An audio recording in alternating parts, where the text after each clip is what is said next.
ఇంటిలో ప్రారంభించబడిన ఒక అగ్నిజ్వాల నిప్పురవ్వల, ఒక మంటగా, ఒక అగ్ని కెరటంగా మార్చబడింది. కొంతమంది యవనస్తులతో ప్రారంభించబడిన ఒక చిన్న ప్రార్థన సహవాసం అంచెలంచెలుగా దేవుని యొక్క కృపలో వర్ధిల్లుతూ ఒక మందిరముగా మార్చబడింది. ఈ క్రమంలో అనేక ప్రాంతాలకు మేము తిరగటం జరిగింది. అనేక ప్రాంతాలకు, అనేకమైన స్థలాలకు దేవుని మందిరం కొరకు, స్థలం కొరకు వెతుకుతున్న క్రమంలో అనేకమైన చిత్కారాలు, అనేకమైన అవమానాలు, నిందలు, అనేకమైన శోధనలు.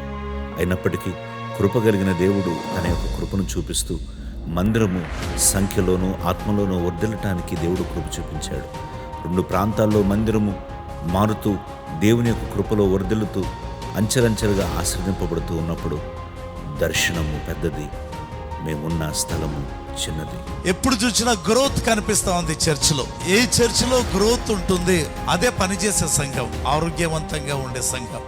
దేవుడు ఆ కృప ఈ సంఘానికి ఇచ్చినందుకు ప్రభుకు నేను నిజంగా వందనాలు, స్తుతులు తెలియజేస్తున్నాను. సేవ ఏంటో తెలుసా? ఎన్ని జీవితాలు బ్రతకాల. దేవునికి స్తోత్రం చెప్పండి గట్టిగా. ఎన్నో కుటుంబాలు ఉజ్జీవించబడాలి. నిస్సారమైన నేలను సారవంతమైన నేలగా చేయగలిగిన వాడని ప్రతిదీ విశ్వాసంతో మాట్లాడు, విశ్వాసంతో ఆలోచించు, నిన్ను ఉజ్జీవింప చేయటం దేవుడు ప్రారంభిస్తాడు. మన నష్టాన్ని పూర్తి చేయబోతున్నాడు, మన నష్టాన్ని పూడ్చబోతున్నాడు. ఈ క్రమంలో ఈ దర్శనముకు సరిపడా ఒక మందిరం కొరకు సంఘము ప్రార్థిస్తూ ఉంది.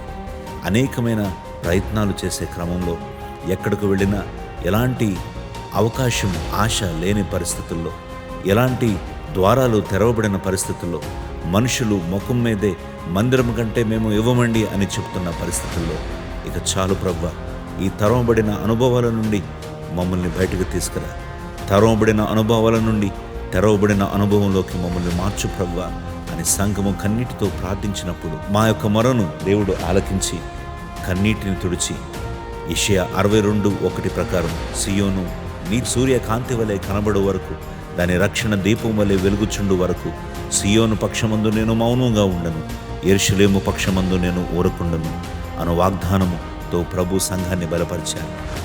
వనరులు ఉన్నాయని కాదు, ప్రభు ఉన్నారనే విశ్వాసంతో మందిర నిర్మాణం కొరకు ప్రార్థిస్తున్నాము, ప్రయాసపడుతూ ఉన్నాము.